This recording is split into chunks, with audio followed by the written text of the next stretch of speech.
Hey, welcome back to Young, Dumb, and In Love, a podcast all about equipping you to have a better and stronger marriage. Today, we have special guests Tevin and Morgan Lucas. They are business owners, they are pastors, they are newlyweds, and we're going to talk about their journey and all that God is doing in their life.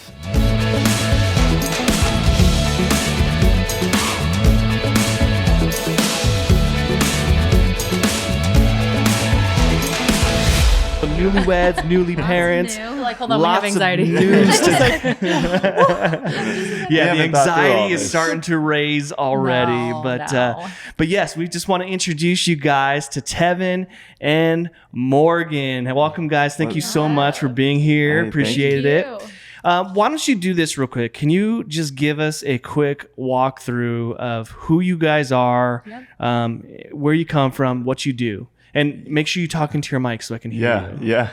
Tevin Lucas, originally from Puyallup, Washington. So got a connection there. But I'm a pastor at a church called Skyline. And we really just love people, love Jesus, love business, and just love getting to spend time together. And so we met in Nashville. We'll share that a little bit later. But yeah, that's a little bit about me, and then Morgan's got a lot going on. Yeah, so obviously we just had our first baby, so I feel like we're trying to you forgot trying to figure out how to balance everything into a new place, and then also learning out how to be parents. And then for me, my boutique is in Nashville, so I'm learning how to do that from afar. So yeah, we've got a lot of exciting new things happening. And when did you guys get married? June 5th of 2021, right? Or 2022. No, 2022. That's really bad. COVID, I feel like 2020 to 2022 is just all the same. So you got married in 2021? Yes. Yeah. Because if you would have gotten married at 21. I told you. Right. She doesn't remember.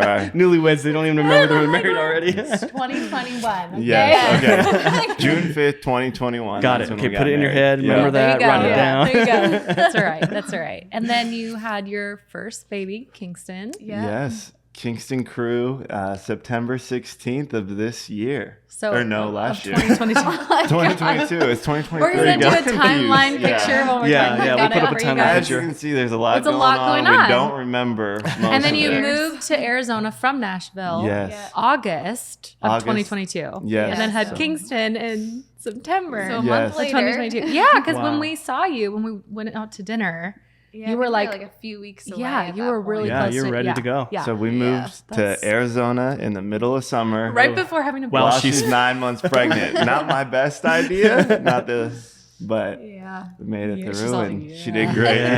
We're going to talk about that today. Oh, that's awesome. No, it's a lot to navigate, you know? I mean, there's like so many things that if you're just navigating that one thing, it would be a lot, and like for sure would be considered like a big stressor. Yeah. Like starting a new church. Yeah. Moving to a new state. Yeah. Having a new wife or a new husband, you know, having a new baby. So like you guys have had a lot. Yeah. And so how do you feel like unpack that a little bit for us, maybe just talk about like, what's that been like? What are some like stressor areas? What have been like some wins, you know, like what has it been like for you guys? Yeah, I definitely think so new marriage, new job, new city, and then a baby. They say there's like 5 big life decisions that happen, and those are 4 out of the 5. And so when we were kind of going into all of that right after getting married, we kind of knew that like this is going to be very stressful. Mm-hmm. Yeah. But we just we talked through it, we prayed about it, and we just kind of dove like right into it. And we're like, hey, we might as well, instead of going one by one, let's just knock them all out at the same point. And it wasn't easy. Still, there's a lot that we're working through with everything going on. But I feel like it's been so good to, you know, no matter what we were going through, we were able to just do it as a team and be teammates in the midst of it. And like, it wasn't just me starting a church, it was us starting a church. It wasn't just her, you know, trying to manage her business from a different city. It was like, how do we do this together? Same with the baby, you know.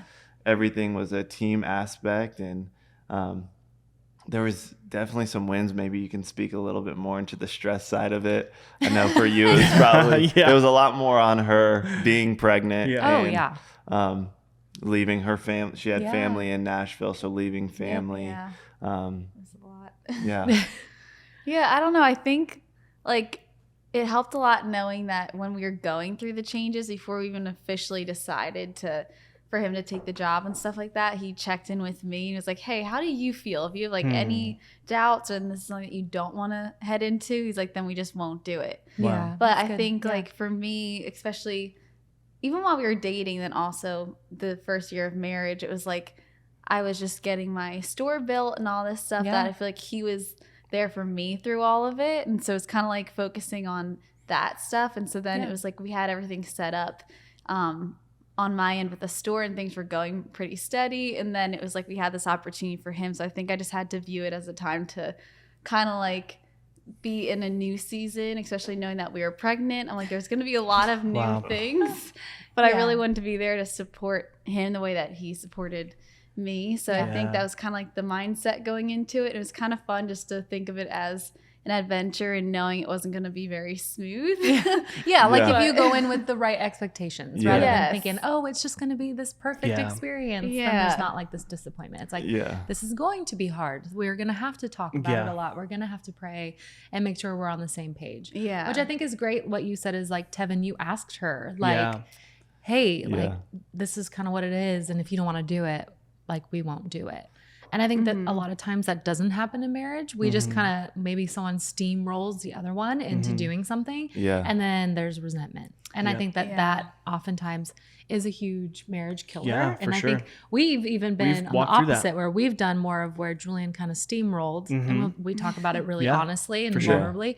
And then I ended up being really resentful, you know, and feeling like, oh, you chose ministry over your marriage or you chose that, you know. And I think that especially when you're newly married, like you don't want to choose ministry over your marriage. You choose God over everything, but ministry is your vocation. Yes, it is who you are, but this is your wife, you know, and that's your son. And how do you protect her and your son, you know, and being newly married? Like it's so much, but I think it's awesome that you said like, if you don't want to do it, we won't do it, you know? And so. Well, you're winning already with that conversation. Seriously. I immediately went to our past and I was thinking about decisions we've made based off of opportunity and where literally she's on the ground crying like, I don't want to do this. And I'm like, I just really feel like it's what we're supposed to do. So let's do it.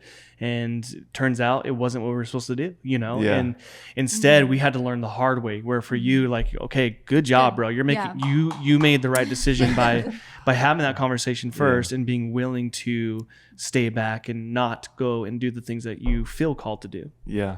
And I think, I mean, it definitely, I think getting to that point, but there was definitely times that were really tough. I remember, so we moved from Nashville to San Diego for a month and we lived San Diego's beautiful. So we felt like we were in heaven. For sure. And then we moved to Arizona, 115 degrees. We felt like we were in hell. Literal hell. I know. It's like a short little window where you're like, and we moved in move here? Right when we moved into our apartment, our AC was out. Literally the day of, they called us and said, hey, just so you guys know, we don't have AC in your apartment. What? No, thank you. And so we move into our apartment and then we got our furniture, like everything delivered. The truck came and everything had like fallen and was broken. And she was already really emotional, being 9 months pregnant, being hot, you know, new place. I was doubting our decision for a little bit. And I think that's so natural. I called my boss because we have a great relationship. And I was like, did I mess up? Like, and I like just started crying. I was like, I don't know if I made the right decision. Like, this is difficult and all this is going wrong. And I remember he just had such great words. He was like, you know, if you feel that way, like we're very supportive. We want to do everything that we can to help you. But he's like, this is also a moment where you guys can either really like clash and get mad at each other, or you can just grow together and just overcome this together. And that's what we did. And it wasn't easy, but it was just like, all right, like let's do this together, and knowing that we're going to look back on this crazy chaotic season of life and have a lot of laughter from good it stories, but also like she's like, yeah, eventually one day a foundation in our marriage of like, all right, if God's calling us to something and we pray about it and we know that we're supposed to do it, we have no fear in doing it because we've done it before, and it probably won't, unless, you know, we do it when we're have 4 kids, but hopefully we'll have a little bit more stability there. But it's like a foundation of like, all right, let's trust what God is calling us to do. And it made me feel so comfortable and supported that, you know, that she was willing to do all this and overcome all this in the midst of it. And never once did she like take it out on me of like, why'd you move us here? It was like, all right, like let's do this. Let's face it together. Yeah. Well, that's huge. I think you said something that was so real for any couple out there that's going through hard times, because we're all going to go through hard times, right? We're all going to have our trials and tribulations that we go through. But you said, your pastor, your boss said that you can either clash and fight, and this can be a horrible situation for you, or you can come together and grow and become what you're supposed to become. And if more people can grab a hold of working together towards the goal instead of clashing and fighting about what's actually happening, there would be so much more goodness in this world between marriages, because they would grow, they would survive, they would not just survive, but they would thrive after the fact, after they get through the trials and tribulations, right? And I can tell for you, like, man, we could have quit. We could have just gone back to what we knew was comfortable. We could have fought, and this could have been the end of our marriage, even though it was only a year in. Like this could have happened, but instead we chose to grab each other's hands, walk hand in hand, and work together to make this happen, even with all the crap that's happening, you know? And that's the kind of attitude and mentality that we should be taking on as much as possible in our marriages. And don't look at your spouse as the enemy, because they're not. They're not the enemy. You guys might not see eye to eye on everything, but that doesn't mean they're an enemy. They're just your partner.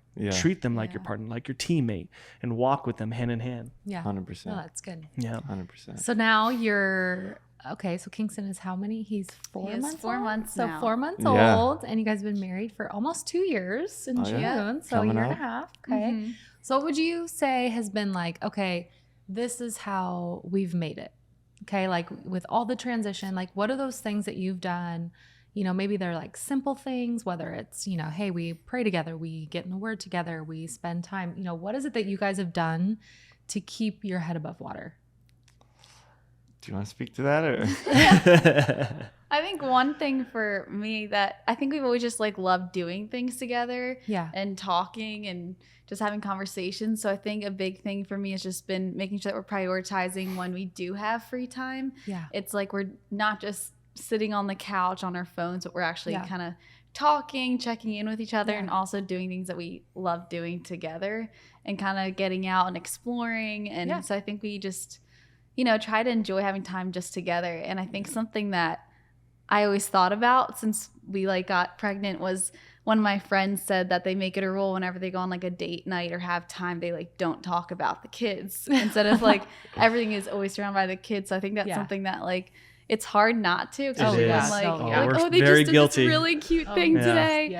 And we definitely do it because he's only 4 months old right now. But I mean, mine's going 11 forward and 4, too. so I mean. I'd love to say I'm good at that. I'm not. No, it's definitely something I want to continue working on doing. Yeah, I definitely think that like one of the we love spending so much time together, and something that I love about like what I get to do for work, really just loving on people and leading people, is that we get to do a lot of that together. So I think we spend a lot of time doing things together, adventuring together, and then just communicating, like being very like, hey, how are you feeling about this? And continuing to check in even on like, hey, how do you feel about moving here? Like, is it something that you still feel like was the right decision? If not, like, what do you think we can do?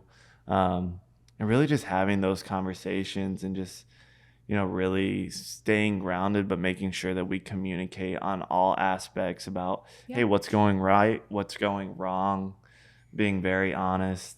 And there's definitely a lot of things that, even I want to get better at. I feel like that's something that our new year, at least for me, is like, I want to be more consistent, of having like date nights and making sure that, I feel like with all of this going on, it's very easy to, not pursue her. And go on dates because we have so much going on. We have a baby, we have a church, we have, tired by 8 o'clock. Yeah, we're exhausted. For sure. But making sure that like, hey, weekly, let's prioritize our marriage and make sure that we have, a date night or a date day or something that is special in that regard. And so sitting out by the pool in January. Exactly. Loving what a rough life it is. Seriously. Right? No. Okay, so when it comes to the communication piece, then obviously communication is key. Like if you are communicating, you're talking, you know what's going on with each other and how you feel.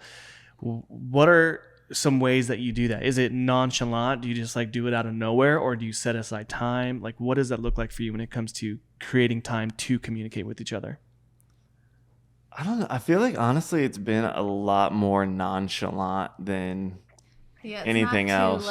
It's not scheduled, it's structured. Yeah, I feel like we love coffee shops. We love and so I think just going and sitting down at a coffee shop and just sit like, hey, and really just having conversation, or while we're laying in bed at night, just really talking through things, talking about things. I feel like we just have a lot of conversations at so many different points that we cover a lot of those things. And I mean, there's been times where we do sit down and like, hey, let's go sit down and figure out, our schedules or what we want to do this year, what we want to achieve. But more times than not, I feel like it's just very nonchalant. Yeah. I think that's good too. Like, because we're in a way nonchalant in a way, right? For sure. I would say, but I think that a lot of people, they miss that from the beginning, like that they stop having the conversations. So it's like, I would encourage newlyweds, continue having those conversations. Yes. And then try to do that. Like, cause we've been married 17 years this year. Wow. Awesome. And but we still have those nonchalant conversations. But I would say, one, if you're not having those and you're married, just start with them being intentional, and then eventually they may become more like, oh, hey, how was your day? Because we always ask, not only do we ask each other, but we ask our kids, hey, what was the highlight of your day? Hey, what was like the strikeout? Like something that maybe didn't go great. So we do like home run, base hit, strikeout, and then what was just like solid, and every day we have this conversation, and our 4-year-old will say, if we forget and we're sitting at the table, she'll say, Dad, what was the best part of your day? Or what was she's your starting win? to ask us now. So it's That's like teaching, awesome. but it's like, okay, ask your partner or, your kids, whoever it is, like, how was your day? Like, what was the win? What was hard? How can I help you in that?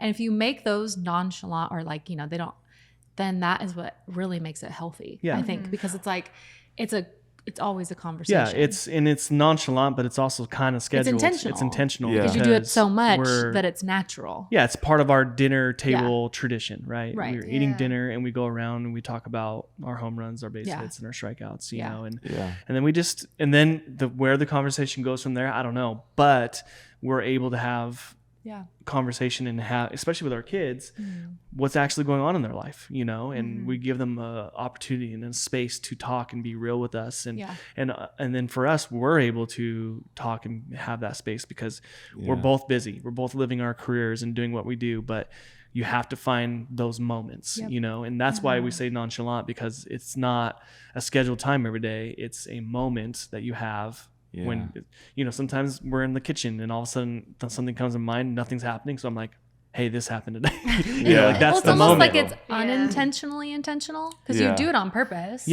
So it is like nonchalant, but you mean to talk to each other. You know what I mean? And so I think it's like keeping it like it's that. a lost art. Yeah, where you're 100%. Always asking like, hey, how are you doing? Especially if your spouse maybe struggles in an area, or you notice something. And it's like asking about that. So don't stop asking or talking to each other, because that's the big thing. When you stop talking about it, that's when marriages start to fall apart. Rough. Okay, so you guys have a lot going on Yep. from owning businesses to starting everything going on. I mean, I'm getting stressed out just thinking about it, right? And I feel like I have a lot going on. Yeah. But at the end of the day, what's the hardest thing that you guys deal with right now when it comes to your marriage? What's the hardest thing that you are dealing with on a daily basis, or with each other? A challenge that you're going, okay, we need to figure this out so that it doesn't put us in a bad place. And then once we talk about that, I want to know, how do you combat that? How do you respond and keep yourself away from allowing those challenges to take over? Yeah. You want to go ahead? You want to jump into that, or you want me? Okay. I think for me, it's not really, I guess, like between us, but sort of is. I think, especially once we moved here, I feel like I had to work through a lot of just like change in the way that I'm so used to feeling like really busy. And I think a lot of the time I make myself more busy to like feel better maybe. Yeah. But so I think it's weird for me now being here, having a baby. So obviously I'm at home a lot more. We're sharing a car right now because we sold mine in Nashville. So then I'm like, we're working around all that stuff. And then obviously my boutique is in Nashville, so I can't do as much. And I think it's just been like we've been separated from a lot of things that felt really comfortable in our community. Yeah. And I think now restarting, it's just been hard for me to like individually feel like what is my purpose. And so I think I'm still working through a lot of that, but I definitely feel that I talk to my mom a lot. Me too. So does she. So I talk to her still, and I'm a day. 35. Okay, so I'm gonna be 35, and I still gone talk for to my mom all the 17 time. years. So that's definitely like one thing that I think has helped me is going to someone that like I trust and telling her like I feel kind of sad right now and like unpacking why I feel that way. And then I think also I've just been actually like listened to a sermon last week that was talking about that and how a lot of times God will separate us from the things that feel most comfortable, or that it's not a bad thing, but I think being separated, it's almost like a waiting season for me, or in a season of trying to then focus on just growing in him and realizing that now I'm a mom, so that is my purpose. And also my purpose is now like being a wife and supporting him in this, and with the church it's not just his calling and realizing it's also mine. And so we're going to be working a lot with like college students and things like that. So I want to feel like I'm, getting closer to the Lord each day, so that once we do, get closer to all the people in college, I'm also feeling like I'm able to pour into them and not being so alone in my own mind. No, and I think that's really good and something to think about. Like, one, change often in like getting out of your normal, like what you were in, can bring up a lot of stuff that you don't even know is really there because you're in an uncomfortable spot. And when we're somewhere we're comfortable, it's almost like you have a blanket and you can put that blanket on and kind of hide from everything. But when you kind of feel more exposed, even if though you're just at home, you're like, I don't have this place to go. I'm used to doing this. I have to put myself out there more. That's super normal. One, as a new wife and living in a new place and being a new mom, it's like that is such a big change in a woman. I mean, this is gonna probably like so not what's the point, but so much Want to go get a drink? so much change that it's normal for you to be asking those questions. Then on top of being married and starting a church, and so it's like those things are so normal, and it is you're almost like become more of yourself once you have a kid. It's like you become a new person in a way when you get married, and when you have a baby, and and so that is a lot. So all that you're feeling is normal. So I just want to tell you that it's validated that you are that's a normal feeling. Perfect. There's nothing wrong with you. It's okay to feel sad sometimes. And I think too, and something a lot of moms in general, we don't talk about, that it's okay to sometimes feel a little bit sad or a little bit like this feels a little different. Like you love your baby. There's nothing you wouldn't do for him. You adore him, but it doesn't mean that your life doesn't feel a little different than it used to. Or like, oh, why do I feel sad? I have this adorable baby. I feel bad for feeling sad. So now I'm not going to tell anyone I feel bad for feeling sad. And now I feel even sadder and even better. So it ends up being a really, and then your husband's like, what's the matter with you? And like, what is the deal? But so you feel it's normal. Okay, so. good. Well, and how would you support her in those feelings? Like, what do you do He says, her. call your mom. Yeah. Like, hey, did you talk to your mom yet? Talk to your mom today. Come I'm back. just kidding. Yeah, I'll take the baby to go make a call. You want to go talk to your mom? I feel like since it was such a big flip for us, because in Nashville, she was working, had her boutique, and I was just traveling, speaking, and then walking through life with guys, which really looked like golf, pickleball. So I had a ton of free time, and I would support her in her kind of career. And she was busy, you know, working, doing all these things. And we flip-flopped to where now I'm busy, still doing a lot of the traveling and speaking stuff, but also building a church and just a lot of things going on. And then she's at home, not feeling like she's working because she's not physically there working. Right. And then with the baby, and I think one of the big things is that I always tell her is like, hey, like, and I think a lot of it, not that she was attached to like the financial side of like the business, which is like obviously great and stuff, but it's like, I don't feel purposeful because I'm not actually there making money anymore. And it's like, no, like your purpose in life isn't to, you know, make X amount of dollars or have a business or be working every day of the week. Like I always try to remind her that like, hey, you're like, what you're doing now is the purpose that God's calling you to right now. And just, I think making sure that she understands that, and then also reminding her that like, hey, you're just as big a part of this church as I am. And so like, I think it's really like, I think for her been more redefining her purpose. That's and good. Like learning more about a purpose that's outside of a financial work element. Because like being a mom, huge purpose. It's the biggest job ever. No financial gain. You know, it's not like you're getting paid. You're not getting paid at the end of the day, yeah. For dirty diapers and breastfeeding. Exactly. So you can go a whole day doing way more than I'm actually doing at work, meeting with people, doing this stuff. But you don't. She wasn't feeling purposeful in that, and so I think just reminding her that like you're building his life, the foundation of who he is. You're keeping him fed, nurtured, cared for. Like so that is a purpose in itself. And a higher calling than you know, going to work and making X amount of dollars. Not that great and everything. There's nothing. And I think just that reminder, especially because I feel like we live almost in a day and age where we like, I don't want to say we look down on stay-at-home moms, but it's like, oh, like be a go-getter, you know, a girl boss. Oh yeah, which is awesome. I love that stuff, and that's, I feel like, was her thing when she was in Nashville. And I feel like it's just been a complete 180 since coming here. She's still a girl boss. She still owns and runs her business. But it's just not as... Well, I think it's cool because it can be like redefined, you know? And I think a lot of times, 100%. And what you'll learn too is like, as you step into motherhood more and more, it's always evolving. Like, so true. You know, because there were years I stayed home and didn't work outside the home. And then there were years that I worked outside the home and, you know, just did drop off, pick up, do this. And now I work from home and I work outside the home, you know? So it's like, you can redefine it and then make it work in your life, you know, like just because it may feel like it's a pause, right? You're still running you're just not there in person. It might feel like a pause, but then you might hit play later and it'll just look different, you know? So true. And so it doesn't mean it's over.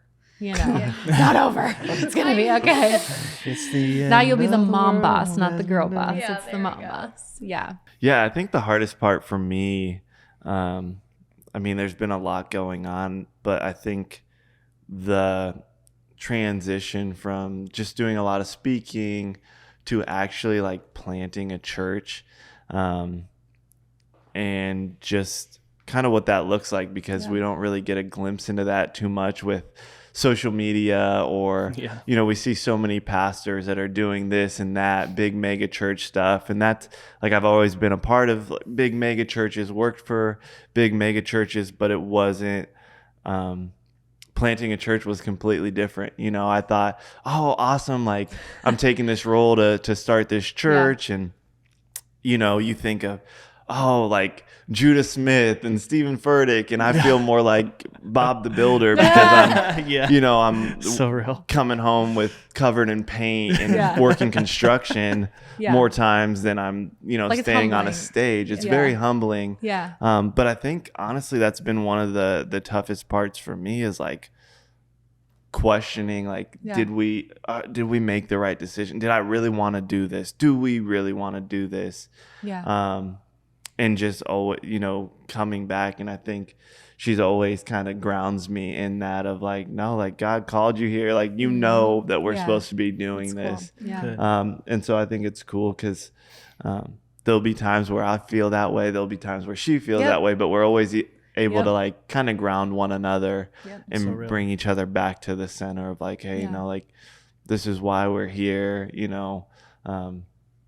You felt called here because you want to love on, you know, the young adults in Tempe at Arizona State, and you didn't take this job because it'd be a big stage opportunity. Yeah. Right. You took this job because you felt like God was calling you here, and it's been awesome because I feel like it's built us up and built me up to be a stronger man, husband, father, and pastor of like. You know, get into the nitty gritty, the dirty. And now I know how to do things around the house and fix things. And I'm like, hey, you need something done. Yeah. I got you. Let's go. I'm learning. Teach Julian. So. No, you can teach me. No, I think I know that's how to do super stuff. cool. Come on. And Come by the house, you know, man. we have a lot of history in ministry as our vocation. And I think just to kind of encourage you guys, the best leaders and the leaders that make it, whether they're still vocationally in ministry or, you know, they've stepped out and they're maybe in the business world now, are those that are humble and can do the nitty gritty. Are they the ones who are there first and stay late and can clean up trash and stack chairs and who can help the person who walks in the front door and doesn't turn away, you know? And so just encourage you guys like to be vulnerable, to be in the nitty gritty, to be willing to, you know, put your hand to the plow and do the work is really what we're called to do. And I think a lot of times we lose sight of that, especially this day and age where we do see the pretty stage. You know, we see the big 100%. stage and so many people, not you guys, but so many young people you guys probably even talk to, they aspire for the big stage moment without the cleaning the toilet, without doing the work behind the scenes, you know? And you guys have that, which I think is awesome. Yeah. And at the end of the day, the big stage is overrated. You know, like, does that really matter? No, it doesn't. What matters is right here. Your Kingston matters. Your wife matters. You matter. You know, and then all the people that are going to be able to, and you're going to minister to. And one day people are going to say, man, I remember when Tevin took time to talk to me, you know, like those moments are the moments that matter, you know? And so I would say to keep that up. But you said something super, super good that I want to kind of go back to real quick, and it was that you guys you're supporters of each other, right? And in marriage, we truly should be completely devoted to each other's dreams. We should be completely devoted to being the biggest champion of others' dreams. And so like when Brittany has a dream, I'm going to champion her in her dream. When I have a dream, she follows me and she champions me. She lifts me up. When I feel like giving up and falling apart, she's the one who comes up and lifts my hands up. It's kind of like reminds me of when Moses was crossing the Jordan, and who was it? What am I thinking of right now? You're thinking of Moses and Aaron. When he had Moses and Aaron, but when he was on top he's of raising his hands and he was getting tired, and what happened? His boys came around him, they held his hands up for him, and that's what marriage is. That's what marriage is for us. You should go up behind your spouse and hold their hands up for them when they're tired and they got nothing left inside of them. And when you do that, your marriage is going to be so much better because you're constantly helping and lifting each other up in your dreams and what you're doing and your struggles. When you're struggling, it's so important that you look at your spouse and you say, hey, I see you're struggling. I see you. That's the number one thing. I see you. And then when they feel seen, they're going to be more vulnerable. They're going to be more open to talking to you. And you're going to allow them to be able to speak into their life and help them, right?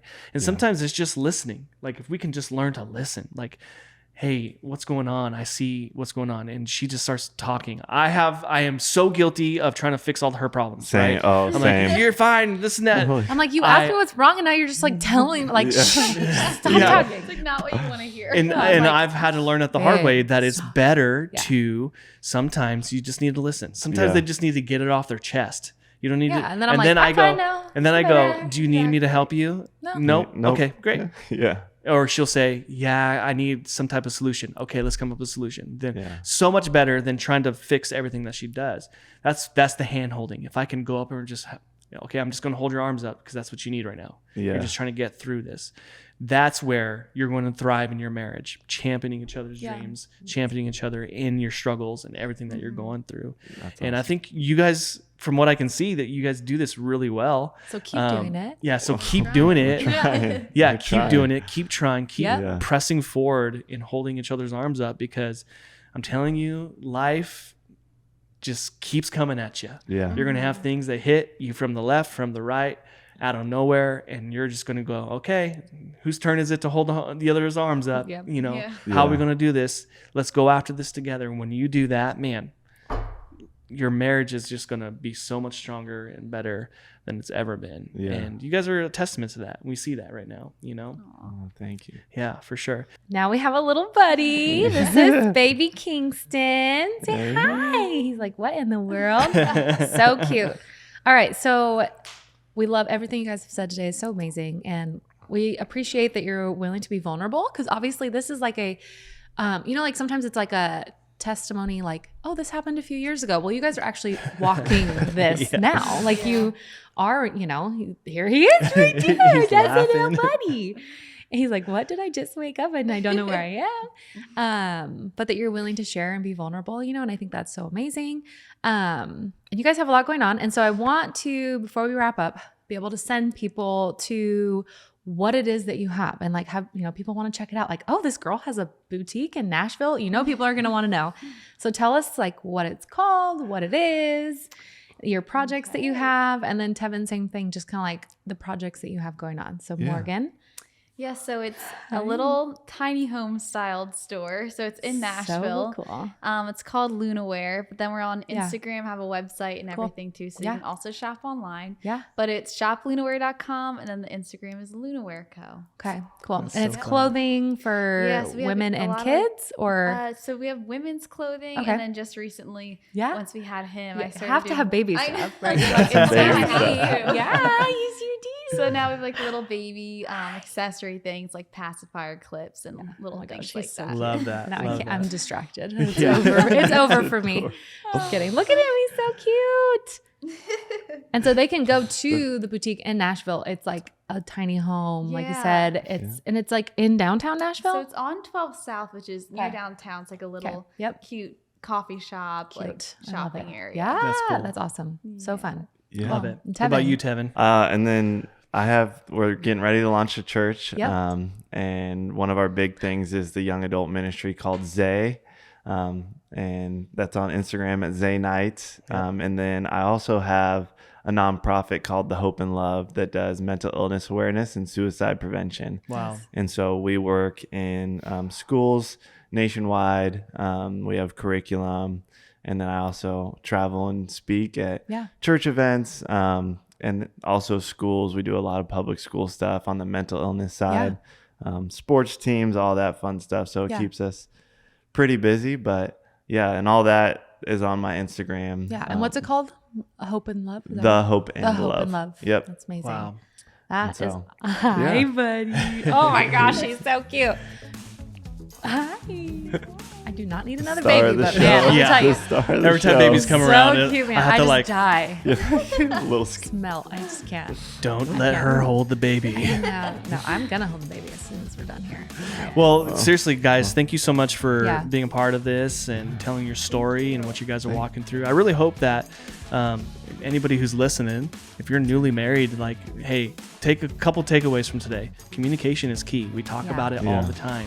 We have to learn how to communicate Yep. more constantly with each other. Figure out those moments, and sometimes it's not being scheduled. You don't have a schedule. You just Yeah. do it when you find a chance, when you lay Yeah. in bed, when you're cooking dinner, when you're in the car, like whatever that moment is, learn how to communicate and have that conversation more and more. And then another takeaway that I got from today is supporting each other in your dreams, like being a champion of your spouse's dreams, and looking at situations and not allowing your situations or what's going on in your life to dictate how you feel, right? When you can truly look at your spouse and go, okay, this is a trial, this is a tribulation, let's champion each other through this. Okay, you have a dream, I'm going to champion you through this. When you walk that way with your spouse, your marriage is going to grow and you're going to be so much stronger. And then another one, the last one that I really want to talk about is when you're newly married and you're experiencing new things, create habits now. Right? When you can create habits today and you continue to make those habits something that you do every single day, walk with them, grow with them, and continue to do it. As soon as you stop those things like communication, when you stop those things, that's when marriages start to fall. That's when marriages start to separate from each other because they've lost touch with the simple things that they had in their lives before. And so, but we appreciate you guys. We really hope that you subscribe, you like, you are a part of our community, and we'll see you next time.